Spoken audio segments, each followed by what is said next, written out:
Di tengah hiruk-pikuk Jakarta yang semakin panas oleh ketegangan dan suara-suara gaduh ormas, sebuah warisan keluarga yang telah lama terjaga, tiba-tiba disegel tanpa ampun. Mengapa sebidang tanah yang kuanggap milikku tiba-tiba menjadi medan perang rahasia yang penuh tipu daya dan pengkhianatan? Pertuan 1 Mini. Namaku Izal. Lengkapnya Serda Muhammad Izaldi. Usia kepala 3, masih berdinas aktif sebagai prajurit TNI. 3 bulan terakhir, aku ditugaskan di luar kota, mendampingi pelatihan pengamanan daerah rawan konflik. Medan berat, tapi aku terbiasa. Satu hal yang tidak pernah kutebak. Musuh yang lebih jahat kadang tidak datang dari garis depan, tapi dari belakang, dari tanah sendiri. Hari itu, aku sedang duduk di barak, bersandar di ranjang besi dengan sepatu masih terikat rapat. Hening, hanya suara nyamuk dan kipas angin tua yang merengek. Ponselku berdering. Nomor rumah. Assalamualaikum Zal. Ini ibu. Suara itu terdengar pelan, nyaris gemetar. Tanah kita. Disegel, nak. Aku diam. Tidak langsung paham. Maksud ibu? Itu, tanah warisan bapak kamu. Yang di pinggir jalan besar. Ada plang besar dipaku di pagar. Katanya disegel sama ormas. Mereka bilang, tanah itu bukan milik kita. Darahku, seperti mendidih seketika. Tanah itu adalah satu-satunya peninggalan bapak. Lokasinya strategis, dekat jalan raya, menghadap langsung ke persimpangan pasar. Setengah dari hidup kami bertumpu padanya. Aku tumbuh besar di rumah sederhana di ujung tanah itu, belajar merangkai cita-cita di bawah pohon jambu yang dulu bapak tanam sendiri. Grib, Zal. Mereka datang pakai rompi, bawa mobil dan plang. Ngaku dapat mandat, tapi nggak ada surat resmi. Warga takut. Ya, ibu juga bingung harus ngapain. Suara ibu mulai terseduh. Aku bangkit menatap cermin kecil di dinding. Wajahku tampak lelah, tapi ada api yang mulai menyala di dada. Tak butuh waktu lama. Malam itu juga aku ajukan cuti mendadak. Komandan tahu siapa aku. Ia tak banyak tanya, hanya memberi isyarat singkat. Pergi. Urus keluargamu. 3 hari kemudian, aku sudah tiba di Jakarta. Langit Jakarta sore itu muram, seperti menyimpan dendam. Aku turun dari bus kecil yang membawaku dari terminal ke arah kampung. Jalanan sudah banyak berubah. Dulu hanya ada warung-warung kecil dan pohon besar di sepanjang jalan. Kini toko-toko berdinding kaca menjulang dan jejeran motor ojek online berjejer di pinggir trotoar yang tak pernah benar-benar rata. Rumahku berdiri di ujung gang sempit, masih sama seperti dulu. Hanya pagar kayunya sudah tampak lapuk. Aku melihat ibu sedang menyapu halaman depan. Begitu melihatku, ia langsung menghampiri dan memeluk erat. Alhamdulillah. Kamu pulang, nak. Aku menahan napas. Ada rasa sesak di dada. Di balik bahu ibu, mataku menangkap pemandangan yang membuat amarahku melonjak. Selembar triplek besar terpaku di pagar tanah sebelah. Tertulis tebal dengan cat merah, tanah ini dalam pengawasan ormas Grib, dilarang masuk, sengketa dalam proses. Aku melangkah ke sana. Langkah kaki berat, tapi pasti. Menggenggam pagar tua itu seolah menggenggam kenangan bapak. Dulu, beliau selalu bilang, tanah ini kita rawat bukan cuma karena luasnya, tapi karena di sini kita hidup dengan harga diri. Tapi hari ini, harga diri itu seperti diinjak-injak. Apa mereka datang ke sini, Bu? Ibu mengangguk pelan. Sekitar seminggu lalu, ada 5 orang. 3 di antaranya bawa kamera, seperti merekam segala hal. Mereka bilang, tanah ini sudah dibeli, tapi tidak bisa tunjuk bukti pembelian. Polisi? Ada yang dipanggil, tapi cuman berdiri. Kayak enggak mau ikut campur. Katanya ini urusan sipil. Aku mengepal tangan.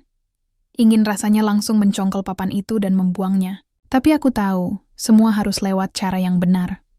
Malam itu aku duduk di ruang tamu, membuka lemari tua, dan mengeluarkan map berisi dokumen warisan. Sertifikat atas nama almarhum bapak.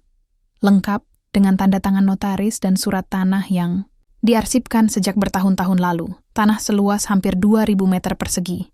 Tertulis jelas dalam dokumen. Ini tanah kita, Bu. Sah. Mereka nggak bisa seenaknya nyegel tanpa proses. Ibu memandangku dengan haru. Ibu tahu kamu pasti pulang untuk ini. Tapi mereka bukan orang biasa, Zal. Warga juga takut. Ada yang sempat protes, malah motornya dibakar malam hari. Aku mengangguk. Sudah kuduga, ini bukan sekadar sengketa tanah. Ada tekanan. Ada kekuatan yang ingin menyingkirkan kami secara diam-diam. Tapi mereka lupa satu hal. Aku prajurit. Dan tanah ini bukan sekadar harta. Ini kehormatan. Pagi harinya, aku datangi kantor kelurahan. Meja pelayanan tampak lengang. Seorang petugas menyambut dengan senyum palsu yang mudah dibaca. Setelah aku menjelaskan maksud kedatanganku, ia mulai gelisah.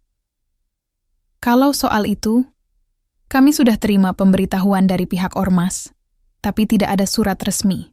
Mereka hanya menyampaikan secara lisan. Katanya, sedang dalam proses pembelian dari pihak keluarga.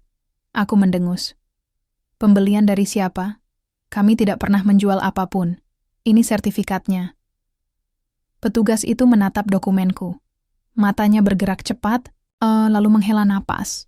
Kalau begitu, Pak Izal harus ke kecamatan. Atau ke BPN. Tapi sebaiknya jangan terlalu terbuka. Orang-orang itu susah dijelaskan. Kadang mereka bisa lebih cepat dari hukum. Cepat dari hukum, apa maksudnya? Aku keluar dari kantor kelurahan dengan langkah berat. Angin siang menyentuh wajahku, tapi tak mampu mendinginkan emosi yang berkecamuk. Dari kejauhan, aku melihat sebuah mobil hitam terparkir di seberang jalan. Mesinnya menyala. Di dalamnya, 2 orang berseragam ormas duduk sambil menatap ke arahku. Tak berkedip. Mataku membalas tatapan itu. Tidak gentar. Tidak mundur. Dalam hati, aku bersumpah, siapapun yang mencoba merebut tanah ini akan berhadapan langsung denganku. Aku bukan warga biasa. Dan aku tidak akan diam. Ini belum perang. Tapi tanda-tandanya sudah mulai terasa. Dan aku siap. Malam di kampung ini tak lagi menenangkan seperti dulu. Angin masih berhembus, suara jangkrik tetap bernyanyi, tapi ada yang berbeda. Seperti ada sesuatu yang diam-diam mengintai dari balik gelap. Mungkin karena aku tahu, tanah yang kupijak sekarang sedang diperebutkan bukan oleh hukum, tapi oleh kuasa yang menyembunyikan wajahnya di balik simbol dan nama organisasi. Setelah subuh, aku bangun lebih awal. Menggenggam segelas kopi panas, aku berdiri di teras, memandangi lahan di seberang pagar rumah. Tanah itu kini seperti mati. Tak ada lagi anak-anak bermain, tak ada lagi ibu-ibu menjemur pakaian, tak ada suara kambing yang dulu sering melintas di ujung sana. Yang tersisa hanya papan besar dan aura takut yang menggantung di udara. Di pikiranku, satu nama terus terngiang, Bapak. Dulu, setiap pagi, Bapak selalu mengajak aku menyiram tanaman di sisi timur lahan. Kami menanam pisang, pepaya, dan beberapa tanaman obat. Bapak selalu berkata, "Jangan pernah lupa, Zal. Ini bukan sekadar tanah. Ini nafas kita. Ini jejak warisan." Aku menghela napas panjang. Saatnya aku mencari jejak itu. Aku mulai dari rumah Pak Junaedi, tetangga lama yang juga sahabat Bapak semasa hidup. Rumahnya berada 2 gang dari rumah kami, berdinding papan dengan atap seng yang sudah berkarat di beberapa bagian. Pak Junaedi duduk di kursi plastik mengenakan sarung dan peci hitam. Usianya mungkin sudah lebih dari 70, tapi matanya masih tajam. "Assalamualaikum, Pak Jun." "Waalaikumsalam, Zal. Sudah dengar ya soal tanah itu?" Aku mengangguk. Ia menunjuk kursi di sebelahnya, mempersilahkanku duduk. Ormas itu datang 2 kali. Pertama, mereka cuma tanya-tanya. Kedua kali, mereka bawa pelang dan mulai pasang-pasang. Saya sempat tanya, mana suratnya? Mereka cuma senyum. Salah satu dari mereka bilang, "Tanah itu sudah dijual diam-diam sama anggota keluargamu." Aku terdiam. "Keluarga siapa, Pak?" "Saya satu-satunya ahli waris. Ibu saya tahu semua isi rumah. Kami enggak pernah jual apapun." Pak Jun menunduk. "Saya tahu. Makanya saya curiga. Mereka bawa nama seseorang, namanya Harry atau siapa gitu. Katanya dia cucu dari adik sepupunya bapakmu. Aku mengerutkan kening. Kami nggak punya keluarga jauh yang tahu tanah ini, Pak. Setahu saya, garis warisnya cuma dari bapak langsung. Pak Jun menatapku lekat. Zal, ini lebih besar dari yang kamu pikir. Saya dengar, tanah di daerah ini sedang dilirik investor. Rencananya mau dibangun jalan pintas dan ruko-ruko. Harga tanah bisa naik 3 kali lipat dalam waktu singkat, jadi banyak yang mengincar. Aku menunduk, menahan amarah. Ini bukan lagi soal warisan. Ini soal rakus. Pak Jun tahu siapa yang terlibat, ia menggeleng pelan. Tapi saya lihat salah satu dari mereka, kayaknya kamu kenal. Anak muda, tinggi, rambut cepak, pakai kalung rantai kecil. Aku diam. Sosok itu langsung terbayang di kepalaku, tidak mungkin. Dimas? Siang itu, aku kembali ke rumah. Ibu sedang duduk di ruang tengah, membolak-balik album foto lama. Di sana, wajah bapak terpampang di antara kenangan lebaran, ulang tahun kecilku, dan foto keluarga di depan lahan yang kini disengketakan. Apa kamu ingat orang ini, Zal? Tanya ibu sambil menunjuk foto kecil, usang, warnanya mulai pudar. Aku mendekat. Di foto itu, aku berdiri dengan 3 anak laki-laki, usia sekitar 10 tahun. Salah satunya adalah Dimas. Aku masih ingat, ia tinggal 2 rumah dari kami, sebelum keluarganya pindah entah kemana. Kami biasa bermain layangan dan kelereng bersama. Bahkan pernah janji akan masuk TNI bareng. Tapi waktu memisahkan kami. Iya, ini Dimas, kataku perlahan. Ibu mengangguk pelan. Waktu tanah itu disegel, dia sempat datang ke rumah. Tapi enggak, masuk, cuman berdiri di depan pagar. Tatapannya aneh, antara kenal dan menghindar. Rasa tak nyaman mulai menyusup. Jika benar Dimas terlibat, maka ini bukan hanya konflik kepemilikan, tapi juga luka masa lalu yang membuka diri dengan cara paling menyakitkan. Aku menghabiskan sore dengan mengunjungi kantor BPN setempat. Di sana, prosesnya lambat. Petugas tampak setengah hati membantu. Tapi aku tetap memaksa. Setelah menunjukkan dokumen, sertifikat asli, dan surat-surat pendukung, akhirnya salah satu petugas senior membisikkan sesuatu. Pak Izal, saya nggak bisa bilang banyak, tapi minggu lalu ada seseorang yang minta fotokopi sertifikat tanah Anda, mengaku sebagai kuasa waris. Kami menolak karena datanya tidak cocok, tapi dia datang dengan beberapa orang dari Ormas. Kami sempat ditekan. Tekanan. Di negeri ini, hukum seringkali tunduk bukan pada kebenaran, tapi pada siapa yang berani mengangkat suara paling keras. Dan aku mulai sadar, perjuangan ini akan panjang. Saat malam tiba, aku kembali ke tanah itu, berdiri di depan pelang yang mulai pudar catnya terkena hujan.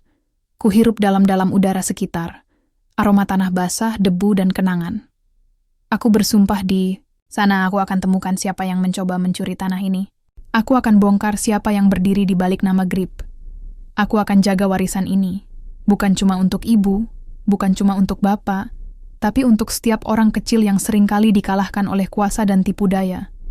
Aku bukan pengacara, bukan aktivis, tapi aku tahu satu hal. Keberanian tak selalu soal senjata. Kadang cukup 1 langkah ke depan ketika semua orang memilih mundur. Dan aku sudah melangkah. Keesokan harinya, aku bertekad untuk menggali lebih dalam tentang langkah hukum yang bisa aku ambil. Namun, sejak pertama kali melangkahkan kaki ke kantor kecamatan, aku sudah merasakan ada sesuatu yang berbeda. Bukan saja tentang birokrasi yang berbelit, tapi juga tentang keheningan yang mengandung arti.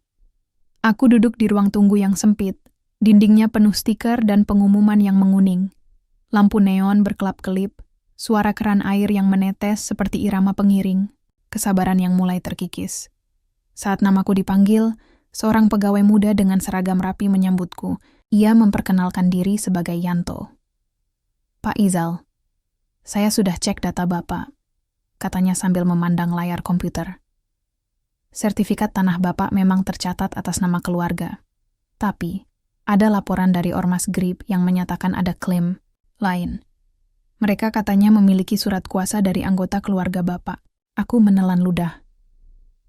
Surat kuasa itu mana? Saya belum pernah dengar dan belum lihat. Yanto menggeleng. Kami belum bisa minta dokumen itu. Katanya masih proses verifikasi dari pihak GRIP. Mereka sudah laporkan ke kecamatan dan meminta agar tanah itu disegel sementara. Aku memandang wajah Yanto yang nampak seperti terjebak di antara aturan dan tekanan yang tak terlihat.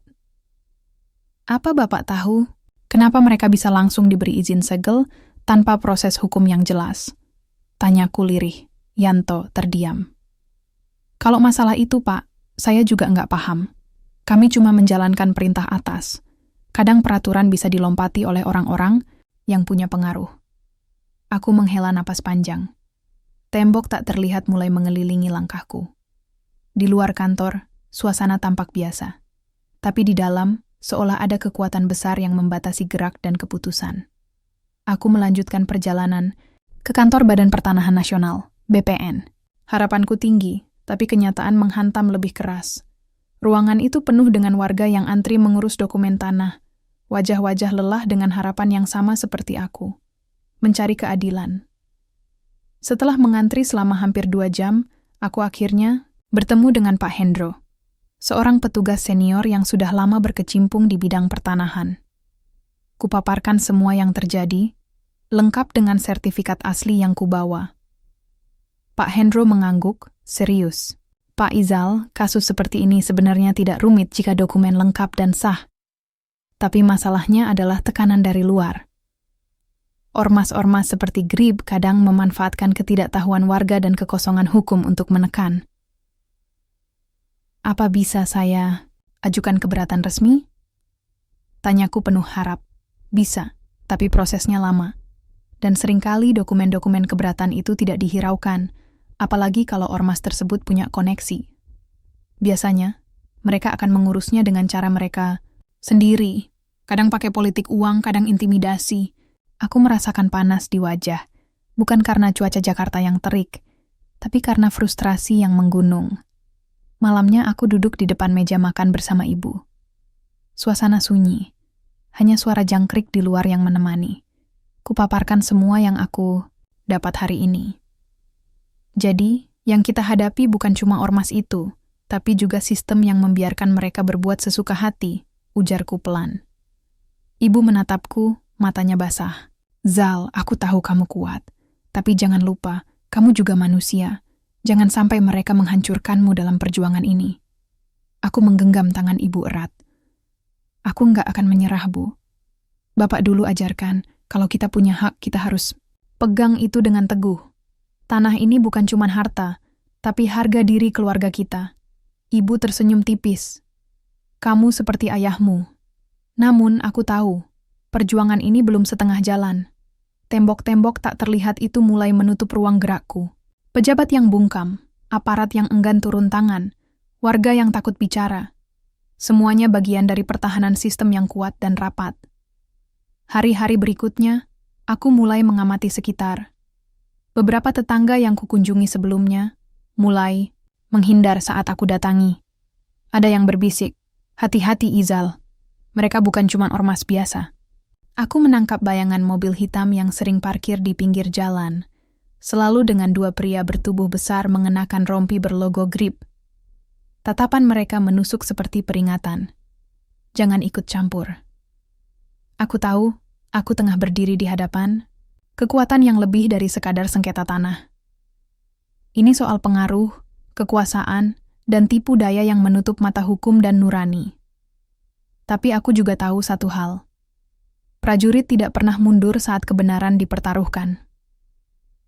Malam itu aku mengirim pesan singkat pada Dimas, nama yang terus menghantuiku sejak bab 2. Kita harus bicara tentang tanah, tentang masa lalu. Tak lama, balasannya muncul. Besok sore, tempat biasa. Hatiku berdebar. Aku siap menghadapi apapun, teman lama atau musuh. Aku akan menuntaskan cerita ini. Tanah warisan bukan hanya milikku, tapi juga harapan yang tak boleh mati. Aku menatap langit malam Jakarta dari jendela kamar. Bintang-bintang tertutup awan gelap, tapi aku yakin cahaya itu akan kembali menyinari. Perjuangan ini baru dimulai. Sore itu, matahari Jakarta mulai merunduk di balik gedung-gedung tinggi, meninggalkan warna oranye yang hangat dan sekaligus menyimpan kesunyian. Aku berjalan menuju warung kopi kecil di pojok jalan, tempat yang dulu sering kami datangi bersama Dimas ketika masih bocah. Tempat itu kini tak banyak berubah, meja kayu yang mulai lapuk, aroma kopi yang tetap pekat, dan deretan kursi plastik berwarna merah yang berjajar rapi. Aku sudah sampai lebih awal, duduk sambil menunggu. Jantungku berdegup tak menentu, bukan karena takut, tapi karena campuran perasaan rindu dan curiga. Apa yang akan dia katakan? Apakah masih ada jejak persahabatan yang dulu pernah kami rajut? Atau justru hanya kebohongan yang terselubung di balik? Senyum lamanya, tak lama kemudian, pintu warung terbuka. Sosok tinggi dengan rambut cepak itu masuk. Dimas. Wajahnya lebih dewasa, rautnya berubah, tapi matanya tetap sama, tajam, penuh rahasia. Dia melirik sekeliling, lalu duduk di depanku dengan, "Tenang, Zal," sapanya singkat, suaranya rendah. Ada kehangatan yang sulit kusembunyikan di balik kata itu. "Dimas," jawabku pelan, menatapnya dalam-dalam. Kami duduk dalam diam yang penuh arti. Aku yang dulu kecil dan polos, dan dia yang kini tampak membawa beban tak terlihat. Aku dengar, "Kamu kembali urus tanah itu," katanya akhirnya, menatap kopiku yang masih mengepul. "Aku harus. Ini warisan keluarga," jawabku tegas. "Tapi aku juga dengar, kamu ikut dalam penyegelan tanah itu." Dimas menghela napas panjang. "Aku memang terlibat, Zal. Tapi kamu harus tahu, ini bukan seperti yang kamu kira." Aku menatapnya tajam. "Kalau bukan seperti yang aku kira, kenapa kamu enggak pernah bilang dari awal? Kenapa harus pakai cara paksa dan ancaman?" Dia terdiam, wajahnya menunduk. "Aku enggak punya pilihan, Izal. Aku juga dipaksa. Mereka bilang, kalau aku menolak, aku akan kehilangan segalanya. Bisnis keluargaku, hubungan, bahkan keselamatanku. Aku merasakan sakit yang tidak mudah dijelaskan. Persahabatan yang dulu hangat kini seolah membeku dalam ruang sempit yang dipenuhi pengkhianatan." "Kenapa tanah itu begitu penting buat mereka?" tanyaku perlahan. Dimas menatap lurus ke mataku. "Ada proyek besar. Investor besar yang mau mengubah daerah itu jadi kawasan bisnis. Harga tanah naik gila-gilaan. Kalau kami berhasil, semuanya akan dapat untung besar. Apa kamu pernah berpikir bagaimana kalau tanah itu diambil paksa dari keluarga yang sudah berjuang puluhan tahun?" Aku menegaskan dengan suara bergetar. Dia menunduk, suara pelan. "Aku tahu, aku minta maaf. Aku ingin keluar dari semua ini. Tapi aku terjebak." Hati kecilku menangis. Persahabatan kami retak, tapi aku tak bisa membenci sepenuhnya. "Kita harus cari cara keluar dari ini, Dimas. Bersama. Aku butuh kamu sebagai teman, bukan musuh," kataku. Dia mengangguk, sedikit tersenyum. "Aku juga ingin begitu, Zal. Aku janji, aku akan bantu kamu." Di balik kelamnya situasi, ada secercah harapan. Persahabatan lama yang terluka mungkin masih bisa diperbaiki jika kami berani melawan arus kebohongan dan ketakutan. Kami sepakat untuk bertemu lagi, membahas langkah selanjutnya. Tapi aku tahu, perjalanan ini akan lebih berat dari yang pernah kubayangkan. Karena di dunia ini, serigala berbulu domba sering menyembunyikan taringnya di balik senyum manis.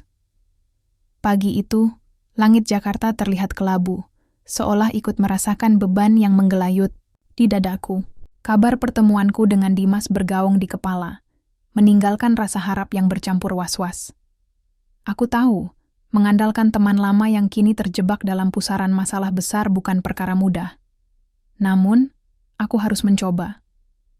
Segera setelah sarapan, aku kembali ke rumah membuka tumpukan dokumen lama yang kubawa dari lemari keluarga. Sertifikat tanah, surat warisan, bahkan foto-foto lama yang mengabadikan momen bahagia Bapak bersama keluarganya. Semua itu kini menjadi saksi bisu dari perjuanganku melawan ketidakadilan. Aku menghubungi beberapa kenalan lama yang pernah dekat dengan Bapak dan keluargaku.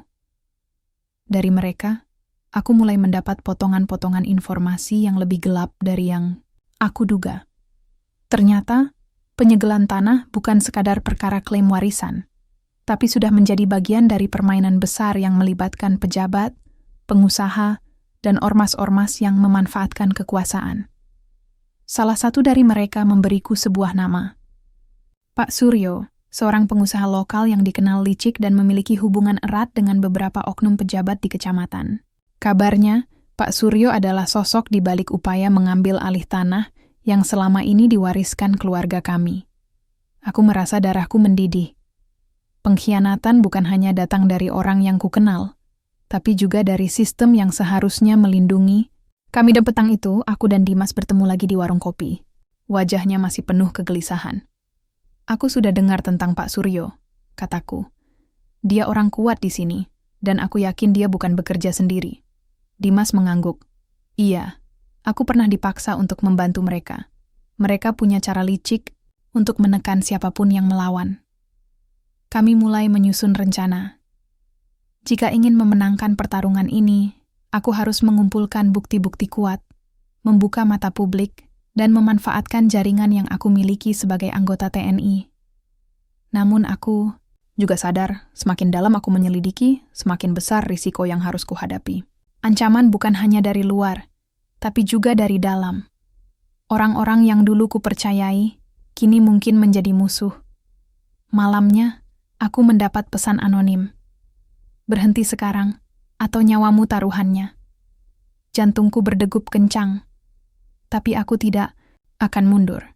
Ini bukan hanya soal tanah, tapi harga diri dan keadilan. Aku membalas pesan itu dengan singkat. Aku bukan orang yang mudah menyerah. Malam itu, aku menatap langit kelabu, bertekad untuk terus berjuang. Bayang-bayang pengkhianatan memang gelap, tapi aku yakin cahaya kebenaran akan menemukan jalannya. Hari-hari terakhir terasa seperti badai yang tak henti-hentinya mengguncang jiwaku. Setiap langkah yang kuambil, setiap keputusan yang kuambil, selalu dibayang-bayangi oleh ancaman dan tekanan yang kian membesar. Namun, di balik semua itu, ada satu hal yang membuatku tetap berdiri tegak. Tanah warisan keluarga kami, yang harus aku pertahankan demi ibu, demi bapak, dan demi harga diri kami. Setelah pertemuan dengan Dimas dan bocoran mengenai Pak Suryo, aku sadar bahwa musuh yang kuhadapi bukan sekadar pengacau lokal. Mereka sudah memasang langkah strategis, menata batu catur untuk menguasai lahan yang bukan hak mereka. Pejabat korup, pengusaha licik, ormas yang bertindak seolah-olah penegak hukum. Semua bersatu dalam permainan gelap yang sulit dilawan sendirian. Pagi itu, aku mengawali hariku di kantor TNI tempatku bertugas. Suasana penuh ketegangan. Aku tahu, aku tidak bisa melibatkan institusi secara langsung, tapi aku juga tidak bisa menutup mata. Pikiranku bercabang antara tugas dan perjuangan pribadiku. Di sela waktu, aku mengontak rekan lama yang sekarang bekerja di bidang hukum. Namanya Arya, sosok yang cerdas dan berani, pernah membantu banyak kasus yang rumit. Aku butuh bukti kuat untuk menggagalkan rencana mereka, kataku saat kami bertemu di sebuah kedai kecil. Surat-surat palsu, intimidasi, segala hal yang bisa mengungkap siapa dalang sebenarnya. Arya mengangguk serius.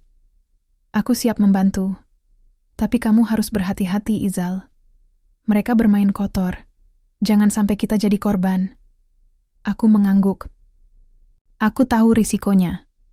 Kembali ke rumah, aku menyempatkan diri untuk menemui ibu. Wajahnya yang mulai menua selalu menjadi sumber kekuatan. Kami berbicara panjang, mengenang masa lalu dan harapan masa depan. Zal, aku percaya kamu bisa, katanya dengan suara lembut. Tapi jangan lupa jaga dirimu. Kami butuh kamu sehat. Aku tersenyum, menggenggam tangannya. Ibu, aku akan lakukan ini untuk keluarga kita. Namun malam itu, setelah ibu tidur, aku termenung di teras. Aku tahu, ini bukan hanya tentang kami. Ini tentang banyak keluarga kecil yang tertindas oleh kekuatan besar yang menyalahgunakan wewenang. Sepekan berikutnya, aku mulai menyusup ke lingkaran mereka. Dengan bantuan Dimas, aku mengenal beberapa orang yang selama ini bekerja untuk Pak Suryo dan Ormas Grip. Aku mendengar bisik-bisik rahasia, melihat transaksi yang dilakukan secara sembunyi-sembunyi. Suatu malam, Aku menyelinap ke sebuah gudang tua yang dijadikan markas mereka. Suasana mencekam dengan lampu remang dan suara bisik yang membuat bulu kuduk berdiri. Aku merekam percakapan mereka menggunakan ponsel yang tersembunyi. Mereka membicarakan rencana besar, intimidasi lebih lanjut, penyebaran berita bohong, dan upaya menyingkirkan siapapun yang menentang. Bahkan ada rencana untuk menggagalkan proses hukum dengan cara-cara yang tidak halal. Aku berdiri di sudut gelap, menyimak dengan seksama. Semua itu akan menjadi senjata ampuh untuk membongkar kebusukan mereka. Namun, di tengah langkah-langkah ini, aku mulai merasakan perubahan dari dalam diri Dimas. Wajahnya sering terlihat muram, matanya kehilangan sinar semangat. Suatu sore, ia mengajakku duduk di tepi sungai kecil dekat kampung. "Aku tidak sanggup menanggung semua ini, Zal," katanya dengan suara bergetar. Aku merasa terjebak di antara kesetiaan dan pengkhianatan. Aku menatapnya. "Kita semua punya pilihan, Dimas. Kamu masih bisa memilih jalan yang benar." Dia menunduk. "Tapi apa aku pantas lagi disebut temanmu?" "Aku percaya kamu masih punya hati," jawabku. Kami berdua diam sejenak, menikmati gemericik air dan kesejukan senja. Konflik mulai memuncak ketika pihak Ormas Grip memperketat penjagaan di sekitar tanah kami. Mereka tak segan menggunakan kekerasan ringan untuk mengusir warga yang mencoba mendekat. Berita penyegelan pun mulai menyebar ke media lokal, tapi dengan narasi yang memihak pihak Ormas. Suatu malam, aku mendapat kabar bahwa rumah ibu didatangi oleh beberapa orang tak dikenal. Mereka hanya meninggalkan pesan ancaman di pintu depan. "Apa yang kalian inginkan dari kami?" Suara ibu bergetar saat aku menunjukkan pesan itu. "Jangan takut, Bu. Aku akan jaga ibu dan tanah ini," jawabku penuh tekad. Puncak konflik tiba saat aku mengajukan keberatan resmi di pengadilan. Aku dan Arya membawa semua bukti yang telah kami kumpulkan, rekaman, dokumen, hingga kesaksian dari warga sekitar. Namun, sidang pertama berjalan dengan penuh intrik. Oknum-oknum yang mendukung Ormas Grip berusaha memanipulasi saksi dan mengajukan dokumen palsu. Aku merasakan betapa beratnya perjuangan melawan kekuatan yang berbalut kedok legalitas. Di tengah ketegangan itu, Dimas muncul sebagai saksi kunci. Dia berdiri di hadapan hakim dan mengungkapkan segalanya. Bagaimana dia dipaksa, siapa yang menggerakkan semuanya, dan fakta tentang penipuan yang dilakukan oleh Pak Suryo dan beberapa pejabat. Ruangan pengadilan hening sesaat, sebelum akhirnya suara hakim memecah keheningan itu dengan perintah agar kasus diselidiki lebih dalam dan penyegelan sementara dicabut. Malam itu, aku duduk di kamar, memandang langit-langit yang gelap. Aku tahu perjuangan belum usai, tapi langkah besar sudah diambil. Aku tersenyum lelah, merasakan sesuatu yang tak pernah kurasakan sebelumnya, harapan. Dalam kegelapan, aku berjanji pada diri sendiri. Aku tidak akan berhenti sampai tanah ini benar-benar aman, sampai kebenaran terbuka, dan keadilan benar-benar ditegakkan. Aku siap menghadapi apapun yang datang, karena ini adalah perjuangan hidupku. Perjuangan untuk warisan, untuk keluarga, dan untuk masa depan. Udara pagi di Jakarta terasa berat, seolah menyimpan rahasia gelap yang belum terungkap. Kemenangan sementara di pengadilan menjadi sinar kecil di tengah kelamnya perjuangan. Namun aku tahu, pertarungan ini belum selesai. Malah, justru semakin dalam aku masuk, semakin aku sadar bahwa musuh sebenarnya jauh lebih licik dan berbahaya dari yang aku bayangkan. Beberapa hari setelah sidang, suasana di rumah menjadi tegang. Ibu yang biasanya kuat kini terlihat sering, termenung, dan aku bisa melihat bayang-bayang kekhawatiran di matanya. Aku berusaha menyembunyikan rasa cemasku agar dia tetap tenang, tapi jujur, aku sendiri juga tak lepas dari kegelisahan. Aku menerima pesan dari Dimas. Kita harus bertemu. Ada sesuatu yang harus aku katakan. Rasa penasaran dan sedikit cemas menghantarkanku menuju warung kopi itu lagi, tempat kami bertukar rahasia dan beban. Sesampainya di sana, aku melihat Dimas sudah menunggu dengan wajah serius. "Zal, aku menemukan sesuatu yang sangat berbahaya," katanya langsung. Ada seseorang yang selama ini memanfaatkan situasi ini untuk kepentingan pribadi. Dan dia bukan hanya Pak Suryo atau Ormas Grip.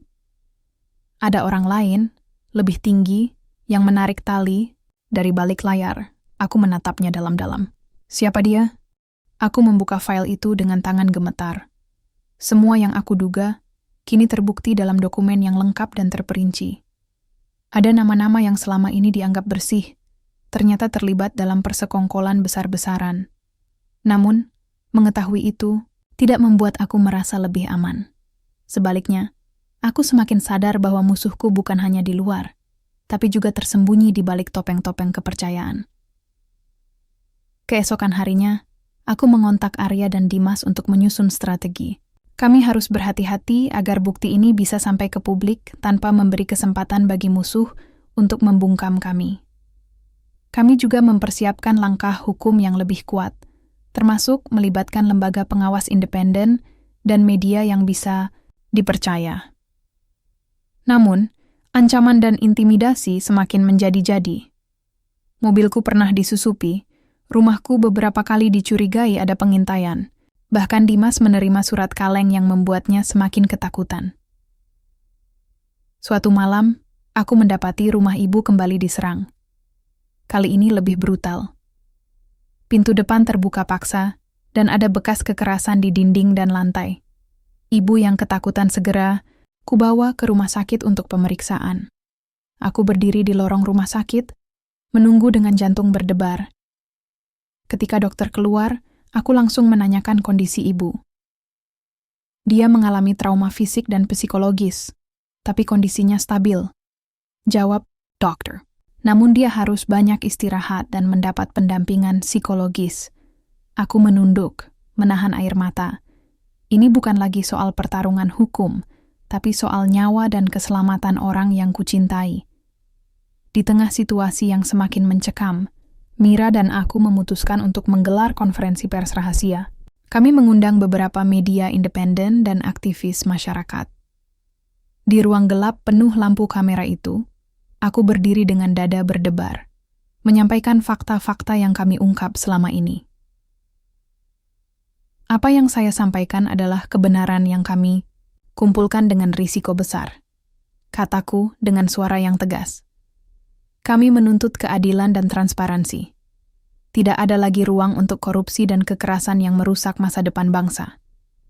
Berita itu segera menyebar luas, mengguncang publik, dan memaksa pihak berwenang untuk membuka penyelidikan lebih dalam. Namun, tekanan balik datang tak terelakkan.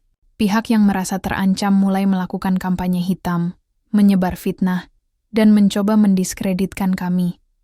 Aku merasa seperti berdiri di tengah badai, dengan ombak yang menghempas dari segala arah. Tapi aku tidak boleh jatuh.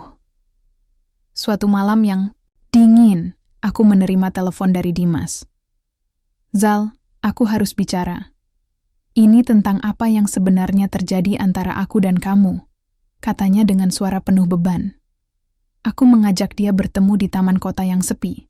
Di sana, dia mengungkapkan rahasia yang selama ini tersembunyi. Ternyata, aku adalah bagian dari rencana mereka untuk menjebak kamu, katanya dengan mata berkaca-kaca. Aku ikut dalam penyegelan tanah karena terpaksa, tapi aku tidak pernah ingin kamu terluka. Aku terdiam, mencoba mencerna kata-katanya. Tapi aku memilih sisi yang benar sekarang. Lanjutnya. Aku ingin membantu kamu sampai akhir. Perasaan campur aduk memenuhi dadaku. Pengkhianatan yang pernah kurasakan kini berubah menjadi kesempatan untuk menyembuhkan luka dan menguatkan perjuangan. Di tengah bayang-bayang kegelapan yang terus mengintai, aku belajar bahwa kepercayaan dan keberanian adalah senjata utama. Dengan dukungan orang-orang yang berani berkata jujur dan berdiri teguh, aku yakin kebenaran akan menang.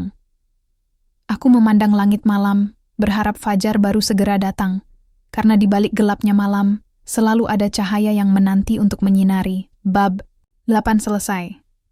Sejak konferensi pers yang mengguncang Jakarta, suasana berubah menjadi medan pertempuran yang lebih rumit dari sebelumnya. Kebenaran yang kami ungkap tidak hanya menggetarkan para pelaku di balik layar, tapi juga membangkitkan solidaritas dari banyak pihak yang selama ini diam tertindas. Namun, lawan kami tidak tinggal diam. Mereka semakin agresif, berusaha menutup mulut siapa saja yang berani bersuara. Hari-hariku kini dipenuhi dengan ancaman yang semakin nyata, tak hanya fisik, tapi juga serangan psikologis yang membuat setiap langkah terasa berat. Mimpi buruk dan ketegangan membuat tidurku berantakan. Tapi aku tahu, aku harus tetap kuat. Ini bukan hanya tentang diriku, tapi tentang keadilan yang harus ditegakkan. Aku duduk di ruang tamu rumah bersama Arya dan Mira. Kami membahas strategi berikutnya. Arya memegang dokumen-dokumen yang menjadi bukti kunci, sementara Mira sibuk menyiapkan laporan untuk media nasional. Kita harus pastikan bukti ini sampai ke tangan yang benar, kata Arya dengan nada serius. Kalau tidak, semua usaha kita sia-sia. Aku mengangguk. Aku akan terus memantau situasi di lapangan. Jangan biarkan mereka mengintimidasi warga yang bersaksi. Mira menatapku dengan tatapan penuh semangat. Ini bukan hanya perjuanganmu, Izal. Ini perjuangan kita semua. Malam itu, aku menerima pesan dari Dimas. Dia meminta pertemuan mendadak di sebuah tempat terpencil. Rasa cemas memenuhi dadaku saat aku melaju dengan motor menembus gelapnya jalanan kota. Saat kami bertemu, Dimas tampak lebih tenang dari sebelumnya. Aku punya informasi baru, katanya. Pejabat tinggi yang kita buru ternyata punya jaringan yang lebih luas. Mereka tidak hanya beroperasi di Jakarta, tapi juga di luar kota. Aku mendengarkan dengan seksama. Apa yang harus kita lakukan? Kita harus bekerja sama dengan Lembaga Anti Korupsi Nasional, jawab Dimas. Mereka punya sumber daya dan kekuatan hukum untuk menindak. Rasa lega sedikit muncul, tapi aku tahu jalan masih panjang dan berliku. Dalam beberapa minggu berikutnya, kami bekerja tanpa henti. Dokumen rahasia, rekaman suara, dan kesaksian mulai terkumpul dan diperiksa oleh tim investigasi. Aku terus berkomunikasi dengan keluarga, memastikan mereka aman meskipun tekanan semakin kuat. Suatu pagi, aku mendapat kabar dari Mira bahwa laporan kami sudah diterbitkan di beberapa media besar. Respon publik sangat positif. Banyak yang mendukung dan menuntut agar kasus ini diusut sampai tuntas. Namun, tidak semua orang senang. Pada hari yang sama, aku menemukan surat kaleng di depan rumah yang berisi ancaman lebih keras dari sebelumnya. Hentikan atau nyawamu taruhannya, tertulis jelas. Aku merasakan adrenalin mengalir deras. Ini bukan saatnya mundur. Di kantor, Arya memberitahuku bahwa Lembaga Anti Korupsi sudah mulai melakukan penyelidikan resmi. Mereka meminta kami untuk bersiap memberikan kesaksian dan bukti-bukti yang kami miliki. Persidangan segera dijadwalkan dan tekanan semakin terasa. Media terus memantau setiap perkembangan, sementara kubu lawan mencoba mengerahkan kekuatannya untuk menggagalkan proses. Suatu malam, aku menerima kunjungan tak terduga dari seorang pria yang mengenalkan dirinya sebagai pengacara dari pejabat yang kami lawan. Dia menawarkan uang dalam jumlah besar agar aku menarik kasus ini. Aku menatapnya dengan dingin. Uangmu tidak akan membuatku menyerah pada kebenaran. Dia tertawa kecil. Kamu tidak tahu dengan siapa kamu berurusan. Aku tahu persis, jawabku. Dan aku tidak takut. Hari persidangan tiba. Aku berdiri di hadapan hakim, dengan hati yang berdebar namun penuh keyakinan. Arya mendampingiku, sementara Dimas dan Mira hadir sebagai saksi dan pendukung. Ketika aku mulai memberikan kesaksian, aku merasakan mata semua orang tertuju padaku. Aku bercerita tentang perjuangan, tentang konspirasi, dan tentang harapan yang tak pernah padam. Beberapa saksi yang awalnya takut, akhirnya mulai membuka diri, menguatkan kesaksianku.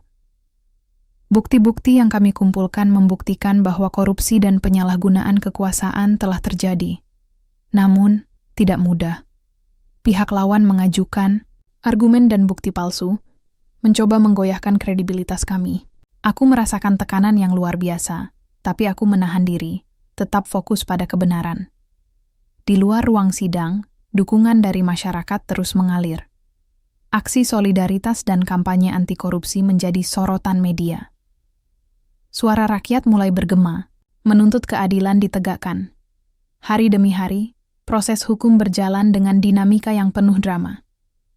Namun aku yakin, selama kebenaran di pihak kami, keadilan akan menemukan jalannya. Malam itu, setelah sidang terakhir, aku berdiri di teras rumah, menatap bintang yang berkelip.